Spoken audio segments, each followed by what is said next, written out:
back, everyone. This is Dave from Corman Productions with my co-host Stacie, rejoining me for this one for a rewatch of Quantum Leap, Season 3, Episode 8, The Great Spontini.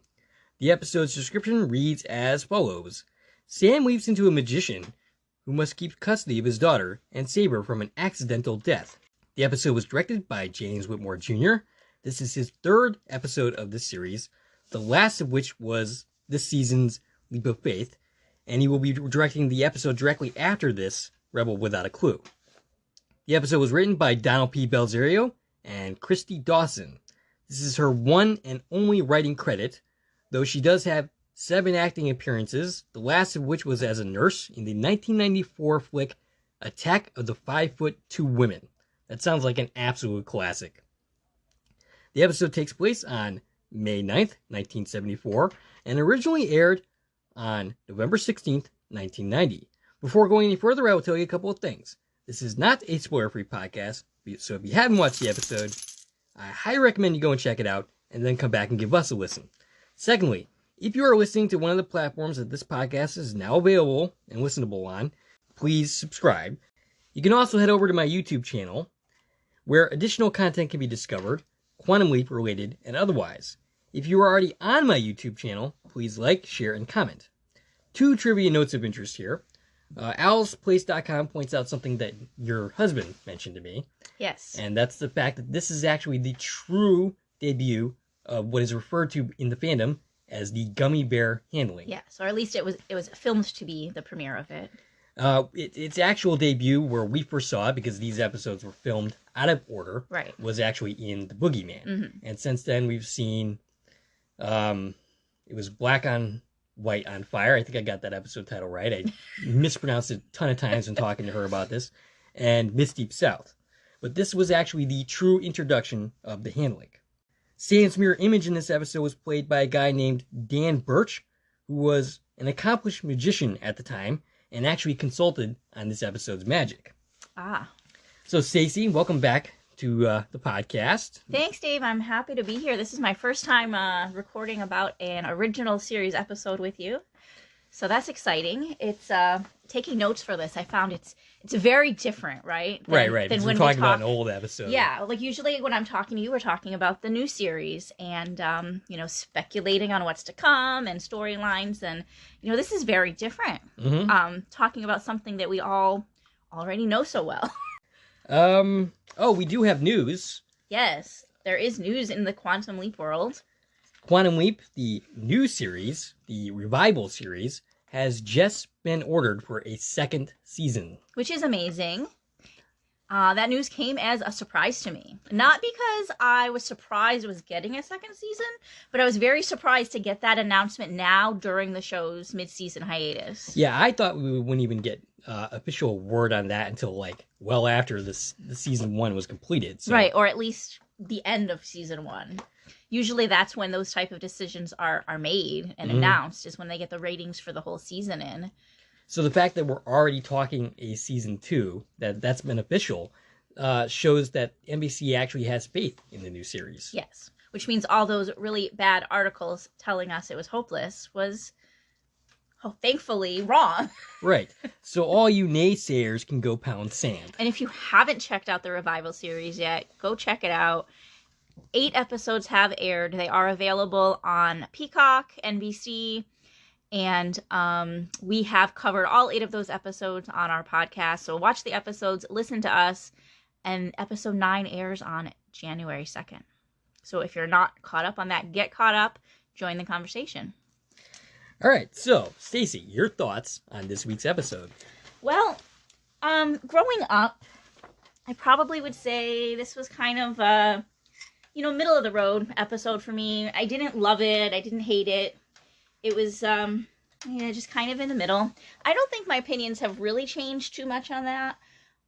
Trying to really nitpick it and break down the dynamics of it. I do see a lot of holes in this story, but I don't know. It's an all right episode. It's entertaining enough to watch. Yeah, it's an enjoyable episode. I wouldn't say it's like one of the classics or anything like that. My opinions on it have changed. It's not really my opinion of the episode itself, but my perspective on it has changed.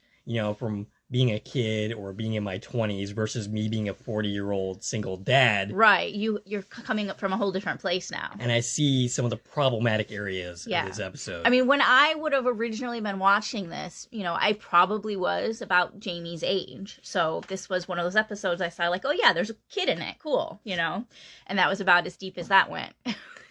Yeah, like one of the things that have changed is my opinion on the person that Sam has leaped into. Harry. It is very easy to hate Amy Steele's character, who plays Maggie in this episode, which is the mother that comes back into the picture. Mm-hmm. Like, flip the genders on this and tell me you have any sympathy whatsoever for that character.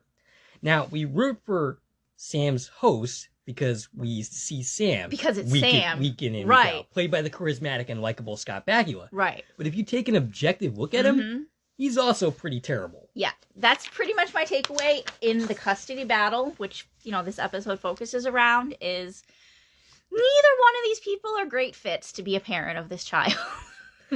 And, we've talked about the pat endings of the current series, the new series. That's been a complaint in the fandom, and I think we've made that complaint on a couple of episodes. This episode's ending is ridiculously pat. Yeah. It's funny because we haven't talked about this, and I feel like our notes are perfectly aligned. Right. Well, yeah. We'll get to that. We'll talk about that more as we go along. But yeah. All right. So anyway, Sam leaps in. He's in a box with swords going through it. He handles this remarkably well, more so than I would. I think I would be panicking a great deal if I saw swords coming at me. Jamie, his daughter, announces that he's in the box of doom, which causes him to finally panic. The box collapses to reveal he's in the middle of a magic act. Jamie announces him as the Great Spontini. Oh boy! I'm pretty sure it's pronounced Spontini. Spontini? Yes. How did I pronounce it? I don't know. Spontini? I'm never going to get it right throughout this podcast, so we're just going to give up on that right now. Okay. So, credits. Jamie is played by Lauren Woodland, who did a pretty okay job with this episode, I thought, as child actors go. There were a couple of weak moments here and there. She had a decent career. She has 40 acting appearances before finding a home on the soap The Young and the Restless, which she appeared in 387 episodes of that series, the last of which was in 2021. After the credits, Sam and Jamie are in the middle of the act, which Sam seems to struggle with, much to the annoyance of his 12-year-old daughter. And by the way, Laura Woodwind was born in 1977, making her about 13 years old at when this episode actually aired. So she was pretty much right where the actual character of Jamie was age-wise. Wow, that's unusual. He performs the old saw a girl in half trick, and he's totally a rookie. He totally doesn't know what he's doing. He's getting chastised by his daughter like, hey, what are you doing? And she gives him pointers every step of the way, which made me wonder if she's not surprised that her father's actually not that good at this. Because she was pretty well equipped to guide him through this act. After the show, Jamie is preoccupied with Sam's health, blaming that for his less than stellar performance. She brings up an audition of the show that Bill Bixby is involved with. Bill Bixby being the star of The Incredible Hulk, which Sam notices, but this is before. Right, we're a few years earlier still. Yeah, that show debuted in 1977.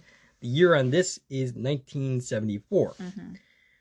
The show is supposed to, according to Jamie, star the Great Spontini and the Table of Death, which is a low-key plot reveal for something that's going to become pretty major in this episode. Yeah. And the show they're talking about, she's talking about being on The Magician, which is Bill Bixby's TV show of the time. I don't know if you dug into that at all. I actually did not. Okay, I have heard of it. I have heard of it. So I did look this up, and I feel like this is something that Al and Ziggy should have pointed out right here, but they didn't. Al and Ziggy do a terrible job in this episode. Oh, really bad. And I think they blame it all on the hand link and the whole change in the hand link, which got downplayed. But anyways, The Magician, they weren't going to make it on that show. And the reason is that show was canceled. Oh, really? The show only lasted one season, and it aired from March 17th, 73, and the last episode was April 15th, 74. This is May 74. So the season one just ended. They must have been auditioning for season 2. There never was a season 2. So her her attempts through this whole episode to try and get on this TV show were not going to end well, regardless of what they did, because the show was actually never going to air a second season. Wow, that's pretty tragic when it comes down to it. Yeah. Given that most of this 12-year-old's hosts were in this show, right? And it was never gonna help them, which isn't actually revealed in the episode. But I found that fun, and you'd think that'd be the kind of thing that Al should have been like, yeah, that's not gonna help them. Don't even bother. Right. Okay, so they go into the dressing room. Jamie takes off and gets changed. Sam has fun with his mirror image. And we have Al's first appearance at the 8-minute and 34-second mark. That mirror image of Harry, I found him quite creepy. Yeah, he did. He looked like a vampire or some kind of evil creature. This guy, and I didn't know that he was an actual magician. Yeah, that is actual Dan Birch. I don't know. He does not look like a very amicable person. More like someone that you would like avoid in the streets. Yeah, maybe and if you serial keep killer. That image in mind as we play out this episode, I don't know. He doesn't scream, great father, just by this guy's appearance. None of his actions in this episode really spell a great father. All right, so Al is apparently bemoaning the fact that Tina is away for a couple of weeks, so he has a dry spell. I mean, Tina's lack of presence has never been a problem for Al before, so I don't know why it would be now.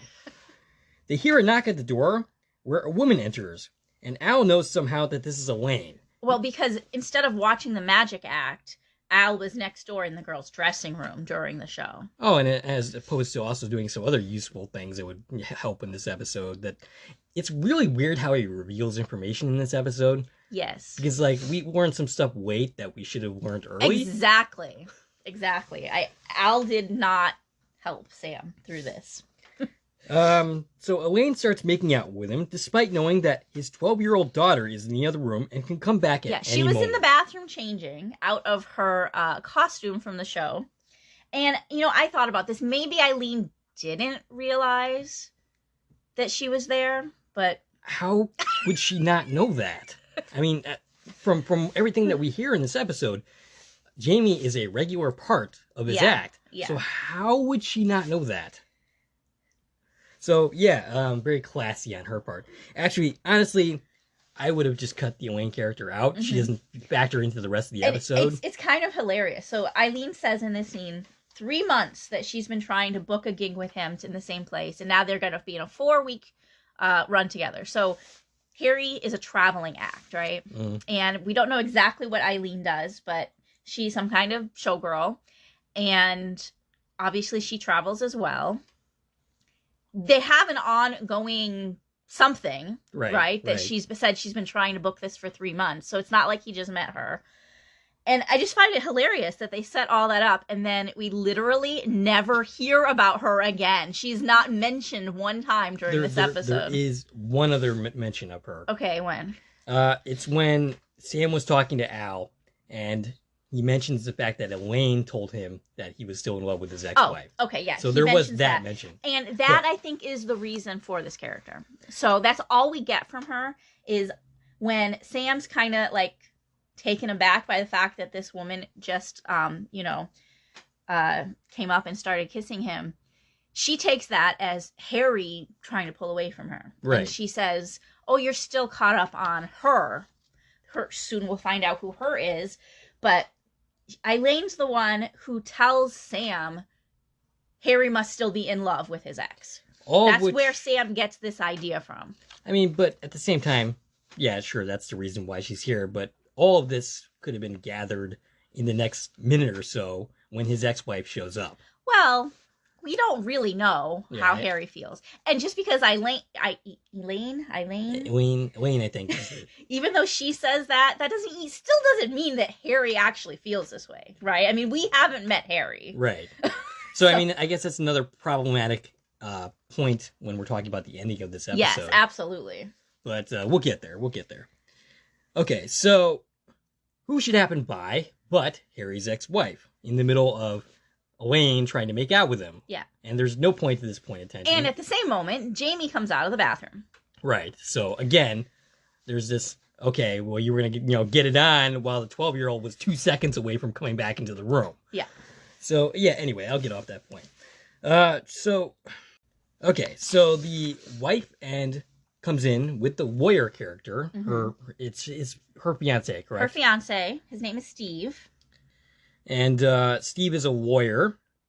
And we find out that Maggie walked out on her and Jamie. Well, him and Jamie about 3 years ago. Yeah, 3 years. She's been gone. And, no contact. Hasn't seen the kid in 3 years. Again, with the genders, do you have any sympathy for this character whatsoever? I don't even think you have sympathy for this character, even with her being a woman. Right. Like, you're not going to see your daughter at all in this 3 years. Her excuse is that she wants to go get her life in order, make her life better. Yeah. So she says she left and she went to school. And I guess she couldn't do that while maintaining her relationship with her daughter. I don't know. I would think that maybe she would have thought about bringing her daughter with her. Yeah, if she wanted to leave her husband. That's the other thing. Like, okay, you want to divorce your husband, fine, but why not bring your daughter with you? Right. Especially if you don't think that Harry is providing a suitable environment. Right. Exactly. You just left her in that. You think this is a terrible life for her. Well, you're the one who put her there. Right, exactly. So yeah, Maggie. Let's talk about Maggie for a second. Did you get into Amy Steele at all? I was tempted to write down her credits and all that, but no, I didn't actually talk to her. I know that she was a popular actor at the time. Yeah, so let me talk a little bit about Maggie and her boyfriend, Steve. Steve, I do know a little bit more about. Okay, well, Maggie's played by Amy Steele, which you mentioned. And she did have a lot of credits. She was kind of, one of those actors that was in a bunch of things. But most notable for me, she had a very, very famous role in the Friday the 13th series. Oh, okay. Which is the sweatshirt that you're wearing. Yes, I'm wearing my Jason Voorhees sweatshirt. Over your Quantum Leap t-shirt that you got for your birthday. I am. Which I forgot to mention that at the top, but here's a good opportunity. Anyway, go on. So yeah, perfect. Because, this episode is deep in to the Friday the 13th franchise as well. So I won't talk too much about it because we're here to talk about Quantum Leap. But if you look at my interests, my genres of choice, first comes anything involving time travel. Mm-hmm. And second is slashers. And my favorite slasher is Friday the 13th. So I'm pretty well versed in the Jason Voorhees world. Okay. So in Friday the 13th Part 2, Amy Steele is the lead character, the lead actress in that show, in that movie. She plays a character named Ginny. Mm-hmm. And Ginny is the final girl in Friday the 13th Part 2. Okay. And so she's Jason Voorhees' first final girl. She's the first character to survive him. Actually, she's the first character to survive the series at all, because from the first movie, Alice was the final girl who survived. She's the one who decapitated Jason's mother, Pamela. She actually died at the beginning of the second movie. Right. So Ginny survived. She never came back. She was the first survivor in the Friday the 13th series. And she had a very memorable moment, scene in that film where she basically cosplayed as Pamela Voorhees. She put on Jason's dead mother's sweater that was covered in her blood. This was the sweater she wore in the first movie that Charming. She was decapitated in. And she pretended to be Mrs. Voorhees. And she played this mother character, telling Jason to listen to her. I'm your mother, listen to me. And it was this very, iconic scene that was referenced back throughout the series of films. And I just find it funny because I feel like Maggie's, pretending to be this good mother here in this scene. And it reminds me so much of her pretending to be Jason Voorhees' mother. Like, you're not doing a good job. Right. And then we have Steve, who's played by Eric Anderson. Yes. He's got 103 acting credits, including an episode of House MD. Is that something you were going to talk about? No. Okay. So he actually appeared in House, the third season episode, Act Your Age, with kids that basically he never knows where they are. He's basically the reason they're sick, though he doesn't know that till the end of the episode. His kids are running wild. His son basically develops a crush on Cameron. Not great taste there. I mean, I love Jennifer Morrison. I hated the hell out of Cameron. She was an annoying character. She had her moments, but so the son ends up attacking Chase and biting him and all that. And so I remember him mostly from that episode, though I have seen him elsewhere. What do you know about him? I skimming through his credits, I did notice he's been in like one episode of every show ever made. He's one of a those pretty actors. prolific character actor. But he's not the only one, The though. thing that stood out to me is he was also in a Friday the 13th movie. Oh, really? He was in the fourth movie. Okay. And it was a less notable character than Amy Steele's Ginny. But he played a character named Rob in Friday the 13th Part 4. And the interesting thing about that is Rob was the brother of one of the girls who died in Friday the 13th Part 2. One of the counselors who died in that same movie with Ginny was Rob's sister. And the reason he came to Crystal Lake is to avenge his sister's death, which is funny because that was only like 2 days prior. Oh, wow. Movies 2, 3, and 4 took place consecutively over the course of a couple of days. So, he went there to go seek vengeance on her death, and they wouldn't even have buried her yet. Right. But it was just funny that his character tied in also to that second movie. So even though those two actors didn't work in a Friday the 13th film together, there was a link between them in that series. So I was like, oh, that's fun that we have this little connection. And this would have only been I don't know, like 6 or 8 years later that they're filming this Quantum Leap episode. Yeah, that's the fun of talking about an old show, is that you can make these connections that you wouldn't necessarily be able to do with a more modern day show with younger actors who don't have quite as much of a tracker record as in the past. Right, we'll be able to look back at the revival in 30 years and be like, oh yeah, do you remember when this person guest starred on it? Right.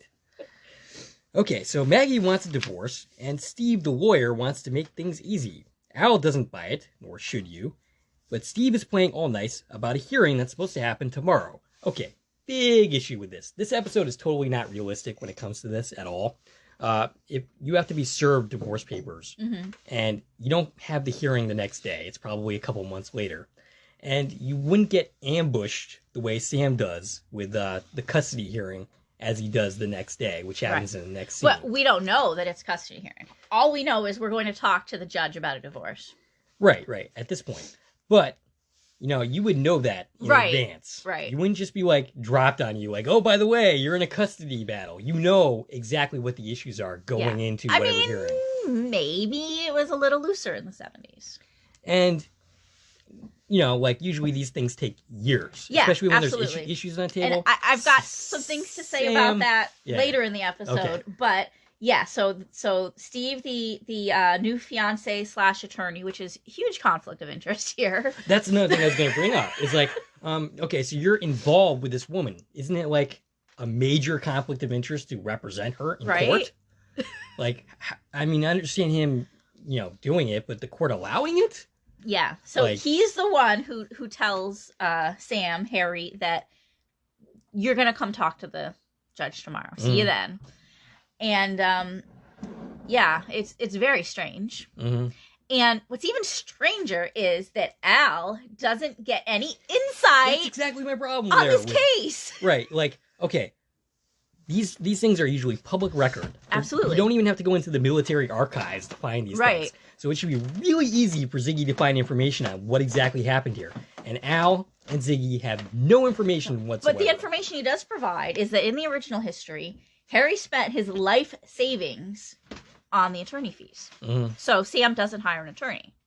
And I think that they kind of stopped there and were like, oh, that's what you're here to do. Prevent him from spending his life savings because he needs that life savings to get his magic shop and to have a happy life. Right.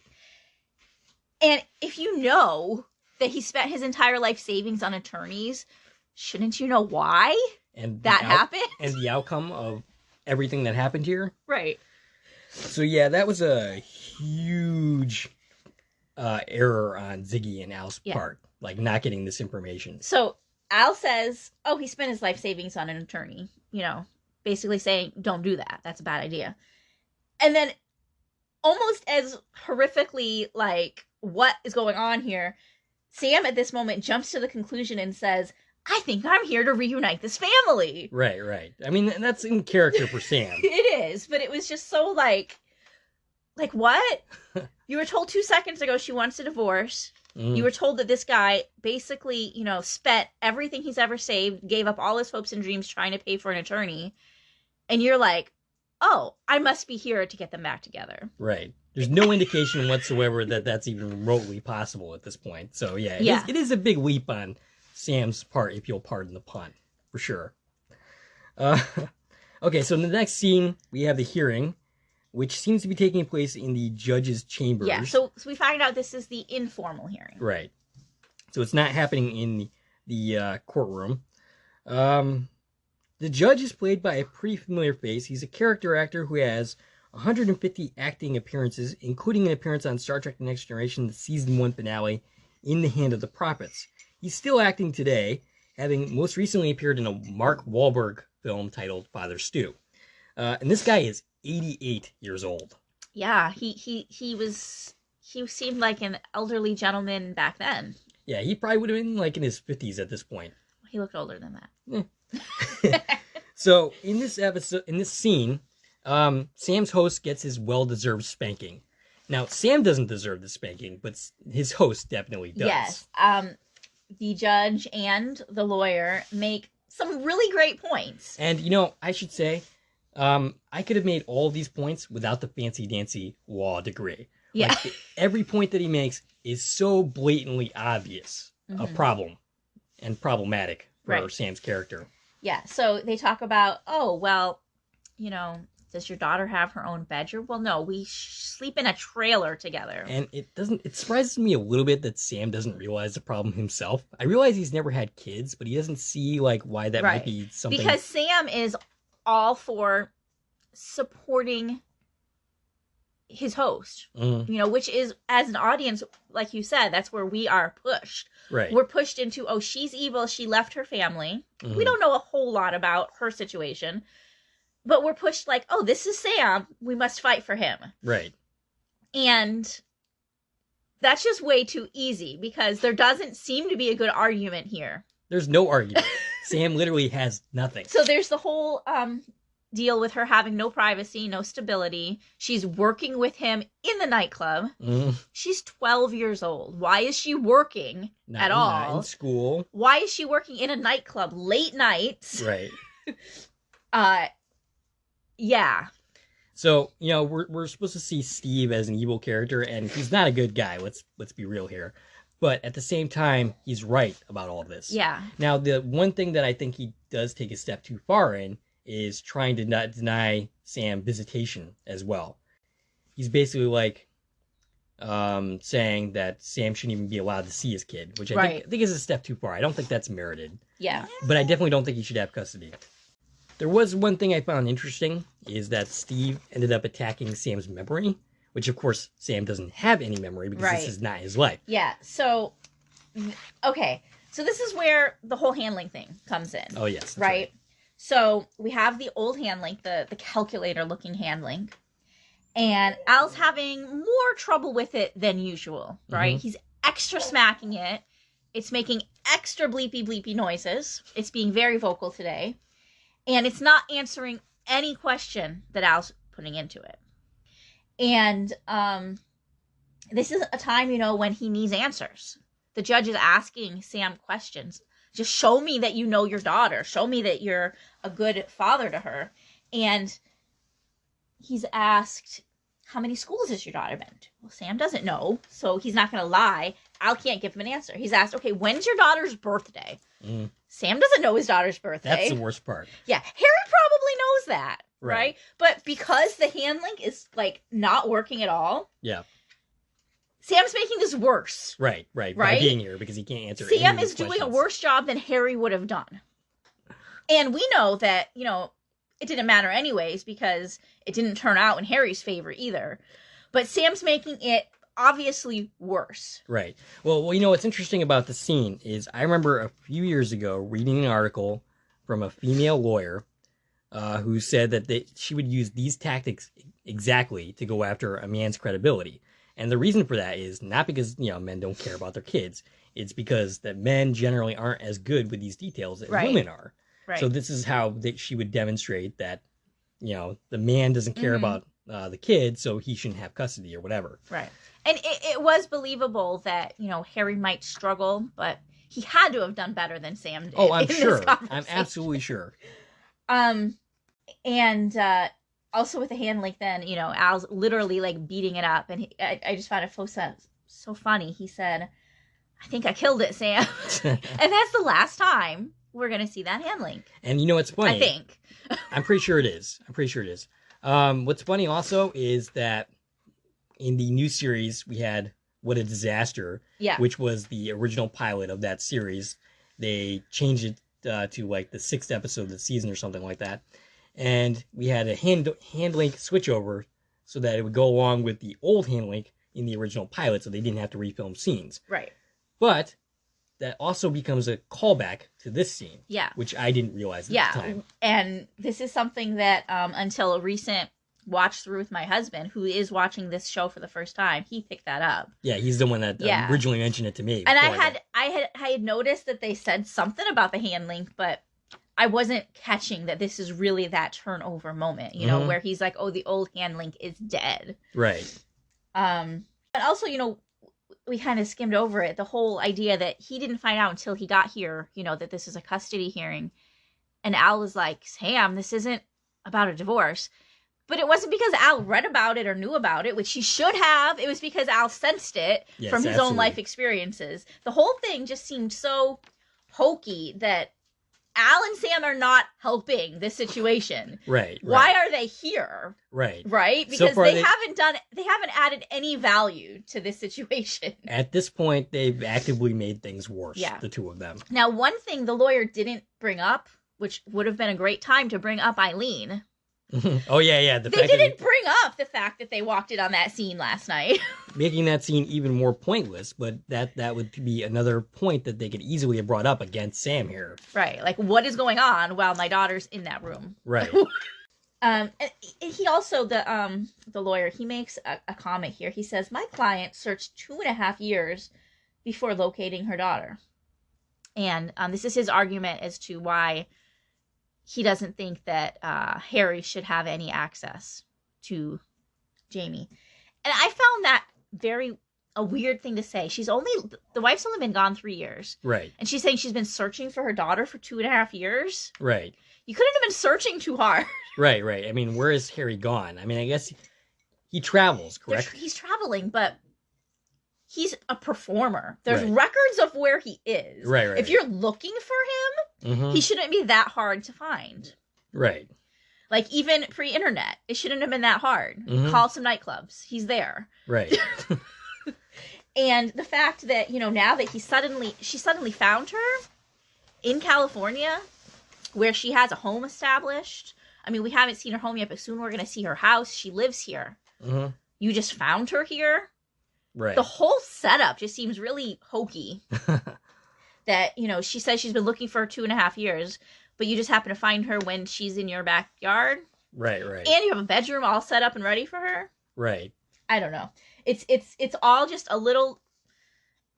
It seems a little too fake. Right. The whole thing. So you think this was some kind of setup on Steve and Maggie's part? Or do you just think it's bad writing? I think it's bad writing. Yeah, I really do. Like, as an adult looking at this, like, there's just too much. Well, I mean, part of that is that, like I said earlier, like, all of this would take way more time than it does in this episode. Right. Like, this would take over a place over years, not days.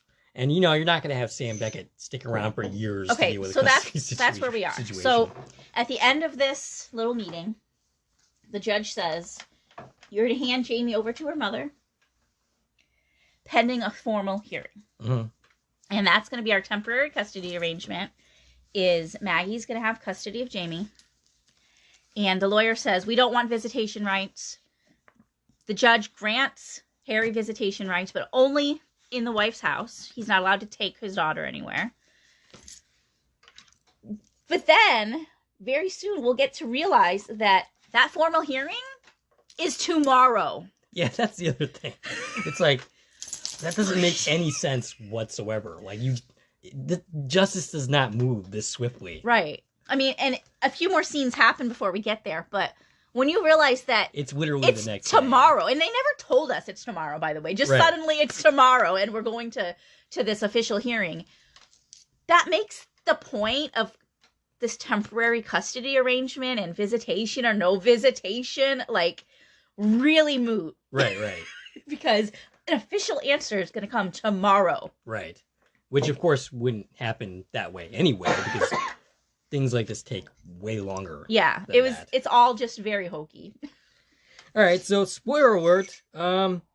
Yeah, he's ordered to hand over his daughter, and Sam asks, "Well, what about what Jamie wants?" And the judge mentions that she's a minor, she doesn't have a say. But is that really how it works? Does the minor have really no say? Because I got the impression that you would at least ask the minor what she wanted, and consider their thoughts. Right. I mean, it probably wouldn't be the be all end all, but you would at least ask the kid. Right. You would think they'd want to at least interview the child mm-hmm. and ask them about their home life. Get a feel for what's going on. Right. You know, Child Protective Services might be involved. That's another point that I was definitely going to bring up later. Boy. Okay. So, Jamie and Sam share a scene where Sam has to break the bad news that she's going to go live with her mother for a time being. And we learn that, of course, Jamie wants nothing to do with this. Right. I mean, her attitude towards her mother from the get-go was very standoffish, so it was pretty obvious. And you can't blame her. Her mother left her when she was, 9? Mm-hmm. And it's only been 3 years since he's seen or heard from her and at all. A child changes a lot from 9 to 12. Yes. Your daughter's going through that age right now. She just turned 10. Yeah. Yep, she literally just turned 10. I was going to give a birthday shout out, but this didn't happen when I thought it was going to happen. Her birthday was December 13th, and she just turned 10 years old. So happy belated birthday. I did wish her a birthday back then. But happy belated birthday to my daughter, Julia. Does Julia listen to your podcast? She does not. Someday. I mean, someday she'll become a Quantum Leap fan and she will listen to this and she'll be like, "Thank you, Dad, for wishing me a 10th birthday." We can only hope. She is a big fan of mine. She's the one who suggested T-shirts and merchandise and all that, and I laughed at her at the time. But then I actually went and actually did it. So, thank you, Julia. Okay, so she's gonna go with her mother, and Jamie has an idea, and that idea is the Table of Death. Yeah, she basically says, "I'll go along with this if we can go practice the Table of Death." Which is where you lie down on a table, handcuffed, and there's a period of time, and there's spikes overhead. 60 seconds is the period of time. And if you screw this up, you're going to die. Yeah, so it's 900 pounds is the piece that falls with spikes. So a 900-pound spiky metal is going to fall on you and crush you. So, if you do not pick the lock in 60 seconds. I gotta ask, is this an actual thing that magicians do? I don't know, but within the lore of this show, this episode, we did hear that 2 guys died doing this. Right. And that's why they call it the Table of Death. Yeah, so yeah, if you screw this trick up, you're gonna die by being spiked to death on stage. It's gonna be a pretty gory death and very traumatizing for the kids that are in attendance. So, actually, this scene also represents, I believe, the first introduction of the gummy bear handling. Yeah, this would have been the first scene they filmed with it, right? Right. And we get some commentary, which is totally in the background of Sam trying to do this trick. Yeah, so Sam, he's not on the table, but he's next to the table. He's got his hand in the thing. His daughter starts the machine and is like, "Here, get yourself out, no problem." And it's really humorous to sit back and look at this. Now, normally when you watch this, you're watching what's going on with Sam, and you're kind of half aware of what Al's doing. But then to sit here and like really look at the 2 different scenes that are happening at the same time, it's really a funny scene. Yeah. Where we've got Al saying, "Hey, I want to do this trick," and he takes the brand new gummy hand link that Al's using for the first time, and he says, "This backup hand link isn't so bad. Look what I can do with it." And so that's what he calls it, a backup hand link. He's drawing attention to the new hand link, which is something I never would have noticed. Yeah, as a kid, I did not notice that at all. But yeah, that's pretty funny. But thankfully, Sam is not actually laying on a table because he can't unlock it in the 60 seconds, and the spikes fall. Al is squished, thankfully not to death. And his arm is in a chain that he can pull away from the table, so no injuries happen. And, of course, Jamie thinks that Harry is doing this on purpose. She says there's no way Harry couldn't get out of that in 60 seconds. You're a master lockpick. She assumes he's trying to get rid of her. Right. Which is really sad. Yeah, it's a typical way a 12-year-old's mind works. But no, Sam does not know how to pick a lock. Right. Okay, so the very next scene, we have a scene between Al and Sam, where Sam actually wonders at one point, and he's actually kind of contradictory here. He says, well, maybe losing the child is a good thing. He's not entirely on Harry's side at this point. Yeah. I think he notices some of the problematic nature of Harry's character. And this is when Al gives more information on the original history, which, why didn't we lead with this? Right, I would think he would. He says, well, Maggie wins custody. She marries Steve. Jamie is unhappy with this. She runs away from home and ends up living on the streets. And she has a terrible life. So now we're like, okay, well, now the reason you're here is to keep Jamie from running away and having a terrible life. Right. That's what you're here to do. Right, which would have been useful information way earlier in this episode. Yeah. But that's not even the worst instance of this that we get in this episode. Okay, so Al is actually taking all this very personally. Yes, which is right. We're such on the same page. Wow, same wavelength. Okay, so he's showing great prejudice against Maggie. Because Maggie left her family. Right. And we do know this already. It has been mentioned briefly that, Al's mother left him when he was young. And I think it was first mentioned in Jimmy. Yes, Jimmy is the first instance I can Jimmy recall. is when we learn about Al's sister Trudy. And we learn that the reason that Al and Trudy were put in the situations they were put in is because their mother left the family. Dad couldn't take care of them because he was working. And so Al ended up in an orphanage and Trudy ended up in an institution. And, he blames his mother for this. So, yeah, Al is showing, a very strong opinion in this situation.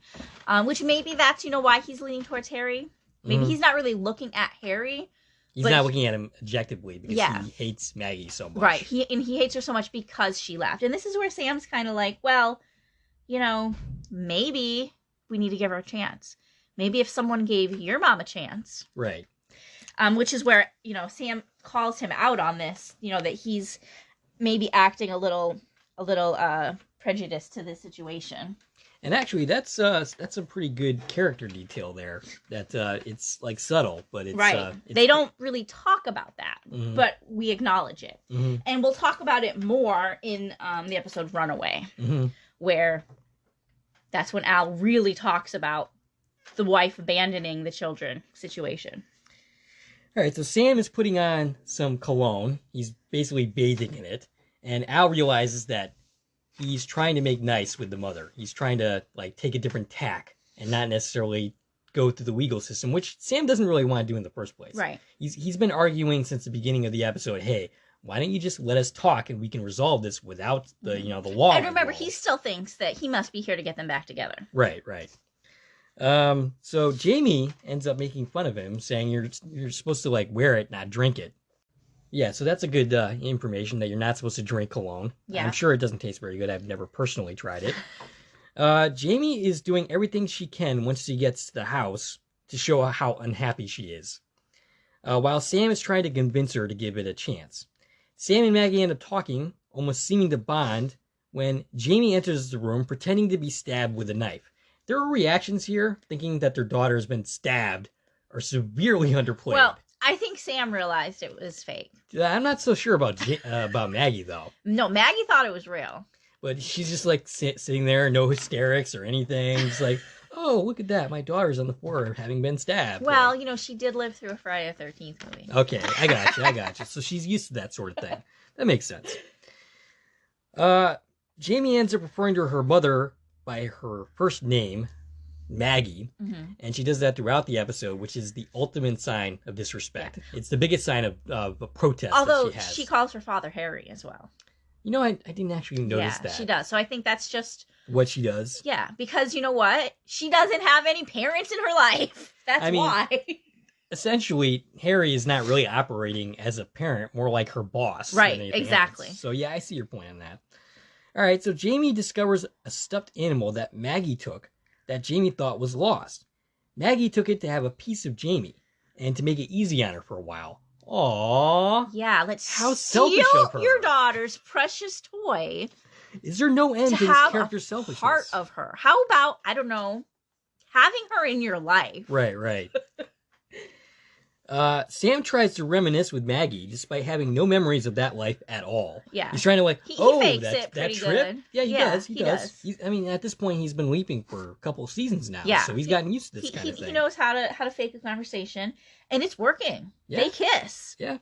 They end up kissing, and it seems like Sam is winning her over until he brings up the magic shop. And then she gets supremely angry. Because... which he should have picked up on this already from, like, the meeting they had with the judge. I mean, yeah, the conversations. This is what went wrong in their marriage. Right. Is he had these ambitions to get this magic shop, but never actually, like, made it happen and continued to drag his family along on this traveling job. And she was obviously very unhappy with this situation. So to bring that up right now, yeah, that was a bad idea. Yeah, bad move, Sam. And he had been so smart about this right up until this moment. And of course, also right then, Steve enters. Right. Yeah, so Steven ends up interrupting this scene, and they get into it. He mentions the fact, hey, keep it up, and I'll make sure you get no visitation rights. Okay, so Maggie has a say in what happens here, in what she pushes for, correct? Of course. So the lawyer here is going rogue. Yeah, but he's engaged to her. And he does have some influence, obviously. But he, at this point, is trying to take control that this is his new family, right? But he doesn't live in this house. Right. That's pretty clear. Yeah, he doesn't live here. He gets kicked out. This is her house. Right. Which means she did make something of herself. She's not just depending on this guy to try and make a new life. So we know she went to school. She must have a job where she's successful now. She owns this house. She's a real estate person. She's capable of taking care of Jamie on her own. She doesn't need this guy. Right. Which she makes clear to him that, you know what? You both should leave. Right. When they get into it, they get into a physical altercation after the Battle of the Words. And yeah, she kicks them both out. Yeah. But at this point, I think he is just kind of like, I'm the man here and you're nothing and I'm going to kick you out of their life. And he does that right in front of Maggie. So I hope she's taking notes about this. Yeah. Okay. I think both men kind of really failed to win Maggie over in this scene. I mean, Sam came pretty close, but in the end, he kind of blew it. So the next day, this is when we were going back to what we were talking about before. The next day is this big hearing, and they've confirmed it's the next day. It's not like time has passed because Maggie says to Jamie, I hate to leave you with a babysitter on your first day here. Right. She just got dropped off at 5 o'clock the previous evening, and now it's the next morning. So she's leaving for that. There's a scene between Al and Sam. Sam feels like maybe he's messed up this leap, and yes, he very much has, suggesting that he should have gotten a lawyer. But nope, according to Al, that's how Harry lost everything in the first place. Nice little nugget of information that he's now just dropping on us. But I guess not. I guess it's been revealed earlier. It was revealed that he spent all his money on attorney fees, but I don't know. The whole story was not presented at once like it should have been. I would say that if one party has a lawyer and the other doesn't, that's not going to end well for the party without the lawyer. Yeah. But it didn't end well for him with the lawyer either. Yeah, but maybe if with Sam being here, he could have done something with the lawyer to make the situation different. But I think in the end, he's right that the legal system is not the way to go here. Yeah. So I'm of two minds of this, but I would think that in real life, if one party has a lawyer and you don't, that's not going to end well for you. So don't take your advice from this show. But honestly, in real life, if you look at these two parents, even though Maggie left and was a terrible person, there's no way that she wasn't winning this. Right. I mean, as the mother in a very biased time, like still, fathers didn't have a chance of winning custody battles in the 70s. We're still in that time. Yeah, it's a little bit better now, though, than it would have been then. But yeah, and even if today, or even like in the future when this is all better, Harry still wouldn't have a chance because of everything that he's subjecting his daughter to. Mm-hmm. Yeah, absolutely. There's really, I don't think anything Sam could have done to win the court hearing. So, meanwhile, Jamie is trying to do the table of death trick. So we don't get any, like, scene where Jamie escapes the babysitter. So it's just like, oh no, Jamie's on the table of death, and she's gonna die in 14 minutes, Sam. And the timing of this, oh, by the way, is crazy. Like, the way they present it, cross-cutting between this and the court hearing, it's like, no, the timing does not match up at all. Okay, but here's where I'm at. Mm-hmm. What did Sam change to make it so that Jamie's about to die on the table of death?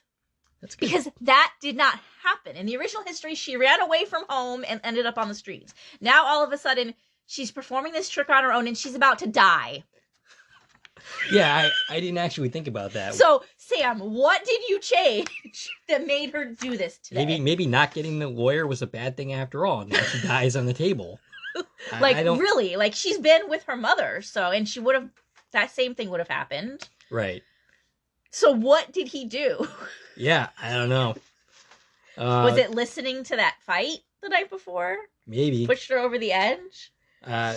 Maybe it was, what could have happened? Maybe that conversation with Steve wouldn't have happened, where she was like, hey, you just wait and see. Wrap it up now, but I'm going to make sure that you never see him again. I guess, yeah, she would have overheard that, and... Well, he said that directly to her in that scene. I don't know that would have happened if Sam weren't in the picture. Right. And so Jamie's like... So maybe that's she's like, okay, I have to go get a money and be with my father. Right. I mean, she took it upon herself to try and save the situation, which... It's stupid, but it's, a 12-year-old, so it's not that surprising. Yeah. But also, how did she get away from the babysitter? That's the thing, was we don't have that scene. Did the babysitter never know she was missing? Right. And how did she get into the club? Mm-hmm. Does someone at the club not know that she's there with this, like, death machine? You would figure that this room would be locked up. Right. And talking about this table of death anyways, Harry owns this. It's his. Right. And he thought it was a good idea to picture it while working with his 12-year-old daughter. It's at the club where they're currently working, but they travel, so it doesn't live there permanently. Right. How do they even, like, transport this thing around? They have, like, a truck or something? If just the top piece that falls weighs 900 pounds, imagine the weight on this whole machine. He must have spent a fortune buying it. Right. It's got to cost a fortune to transport it. You're going to need a crane just to get it in and out of buildings. Right. No wonder you haven't been able to save money to buy your shop. Yes. He's very extremely bad at investing, apparently, because he invested in this infernal thing that he could not even move. Like, how is he going to get it out to play with it or whatever? Like, in front of a live audience. Right. It's like sitting in the back room at this shop. It's very strange. So at the hearing now, Al tells Sam what's going on, that Jamie is about to die. And he gets up and he's like, I'm leaving. Jamie's in trouble. And Maggie believes him. Right. I saw, there was a scene a little bit earlier where Jamie told Maggie, Harry and I share our thoughts. Like, we're so in sync. Mm-hmm. And that's why she believes they have this real, like, cosmic connection, right? Mm-hmm. Where they can communicate with each other, like, telepathically. So that's why she believes him when he says she's in trouble. That's interesting. But the whole thing is just really kind of far out there. Yeah, I did like the music, by the way, that they were playing on the way to rescue the kid. The exciting music that they were playing. I like that little musical thing that they had going on there. So they rush to save Jamie. Meanwhile, Jamie... Couldn't they have called the club? Yeah, you would think that they could do that. Send someone to go help her. Maybe call 911. Right. Guess what? There's a child on a death machine about to die. Can you go help? Right. No, Sam needs to engage in a wild chase to get there just in the nick of time. Meanwhile, we see Jamie drop the key, and she acts like this is a mild inconvenience. Now, actually watching this scene, when I noticed this, is I thought that the thing was already on, and her dropping the key would lead to her death. Yeah. But that's actually not the case. The thing isn't on right away. She's just trying to pick the lock. She's just pretending like it's on. But then she drops the stuffed animal. That turns on the machine. Yeah, it falls onto the pedal. Her reaction... Why is this machine on a foot pedal? Right. This is a very extremely dangerous machine. It should have multiple things you have to do to turn it on, not here's a foot pedal. And there's no way to stop it. Right. Once you hit that foot pedal, it's falling. Right. So there's no safety features on this thing at all. Good job, Harry. So all in all, you have to be pretty unimpressed with Harry's parenting here. And for that matter, Maggie's isn't much better because she apparently just sneaks away from the babysitter to go into the table of doom, death, whatever you want to say. So I'm pretty unimpressed with these people all in all. Yeah, and throughout the episode, they've proven that neither of them is a very good parent. And poor Jamie. No matter what the outcome here, poor Jamie. Right. We don't actually learn what happens to her when the timeline changes, I don't think. So Sam gets to Jamie in time and manages to get her out in the nick of time before she dies by a couple seconds to spare. Literally. That's a TV convention. And then the table falls, and that could have been really, really horrible. So actually, Maggie attempts to put a chair to prevent the thing from going up all the way. Yeah. I'm surprised that didn't make the thing fall. Yeah, she was trying to stop the timer by not making it engage. I guess. But yeah, you would think you'd try putting things between her and the spikes. Right. That's the other thing. Pulling her off the side of the table. I mean, Sam was able to do that earlier. Was he? Well, he wasn't on the table. Okay, so she's got both hands are in something. Mm-hmm. I think her right arm, one of her arms was in the shackle. Mm-hmm. That's what's holding her in the table. Okay, the other arm is on a chain, and she's supposed to be able to use that arm to pick the lock. Mm-hmm. But that was long enough that all of her body, except for that one wrist, could have come off of the table. Right. Which I think that'd been the first thing you should have done, was get her body off of this table. But Stacie, that wouldn't have been as exciting. I mean, she might have got her hand and her wrist hurt. Right. But it would not have been fatal. Right. She would have lost a hand. There was which is better than losing a life. There was enough room to pull her off of this table. So that should have been the first step, is to get her as far away from this as possible and then work on freeing her hand. Right.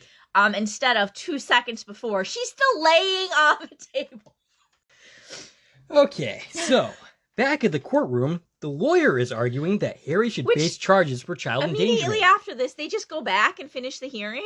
Yeah, there's no looking after her. The court's just sitting there waiting for them to come back.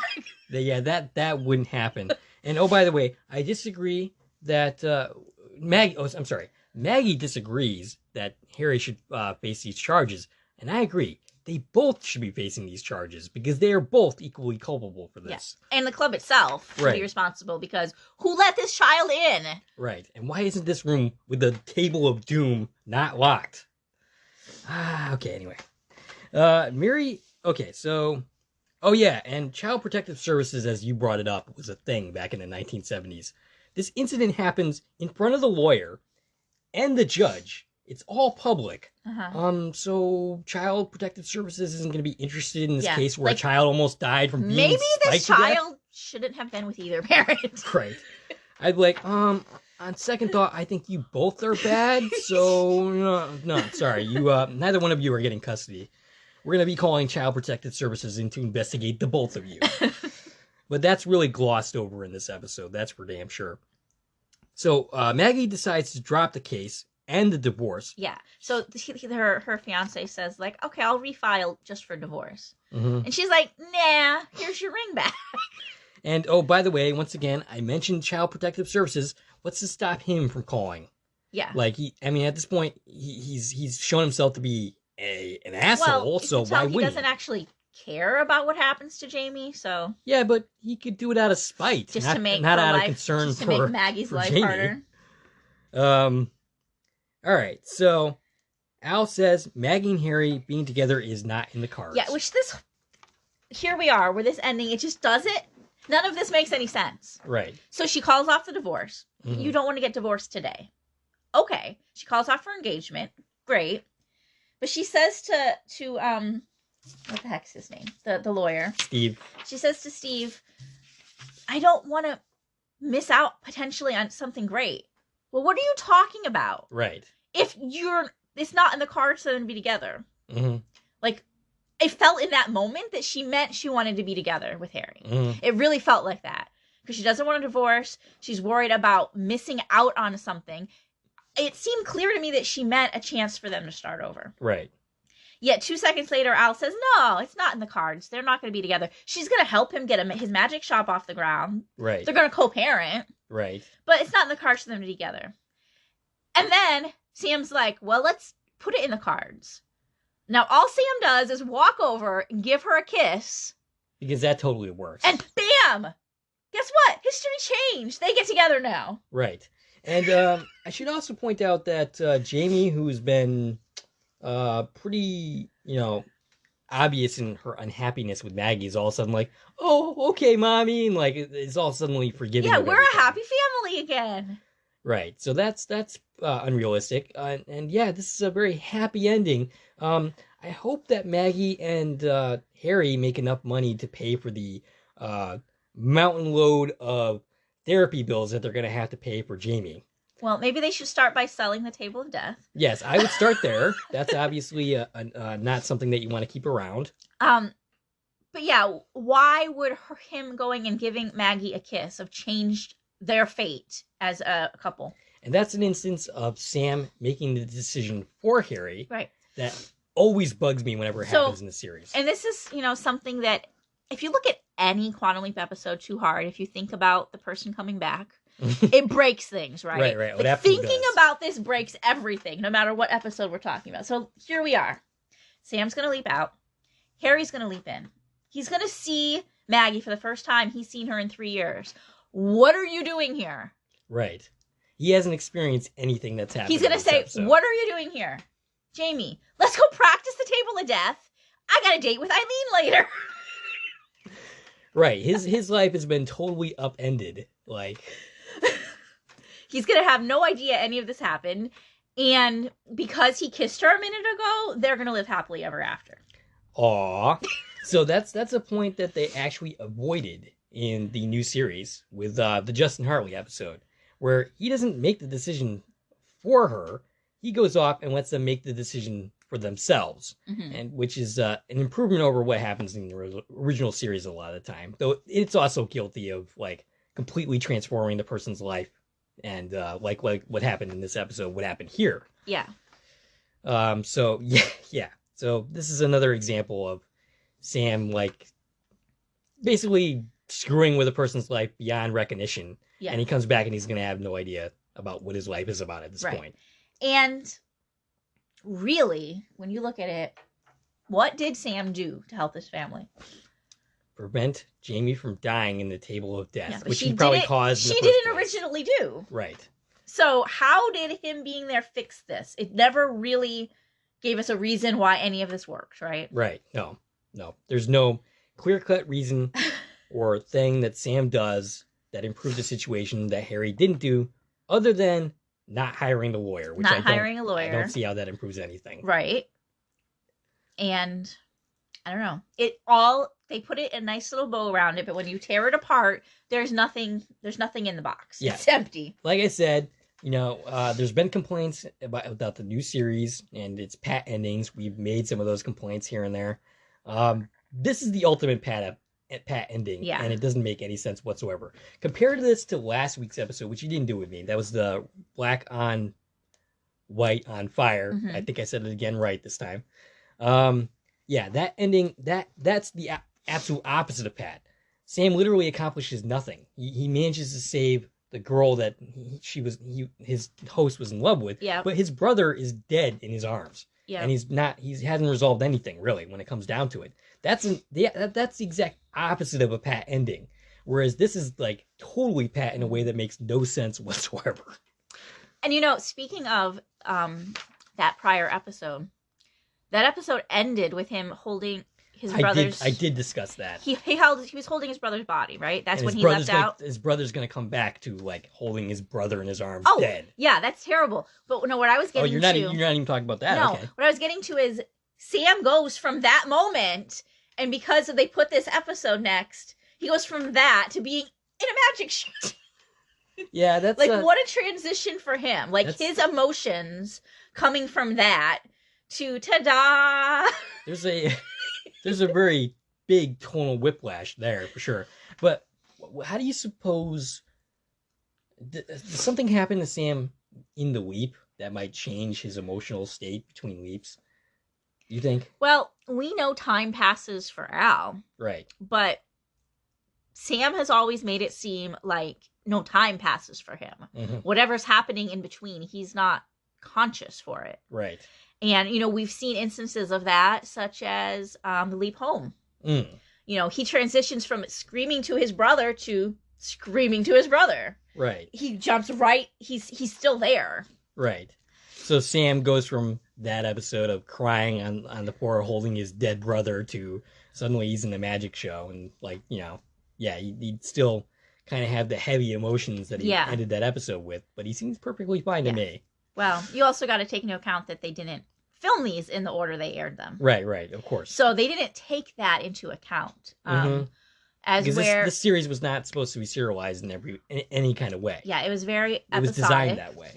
And they intentionally shifted episodes around, and that's why we have this inconsistent introduction of the hand link, even though we've already seen it a couple times. It's interesting that they even included that, given the fact that this series was supposed to be like all over the place, aired all over the place. Right. So it's interesting that they even included that. They gave us a reason of why we have a new hand link, but they didn't give it to us when they actually first showed the hand link. I mean, this is time travel. Things can happen in any order. But in the new, in the revival series, I feel like they could play into that a lot more and make Ben carry those emotions from one scenario to the next and really play on that in a way we haven't seen that yet. Yeah, but I think they could like really carry something from one leap to another.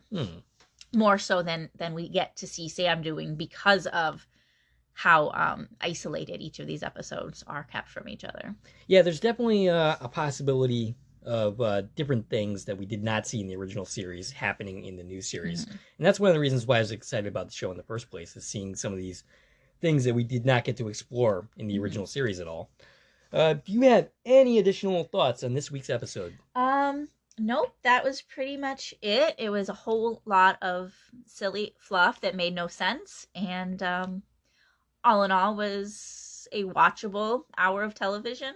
But yeah, when you analyze it too hard, it falls apart pretty quickly.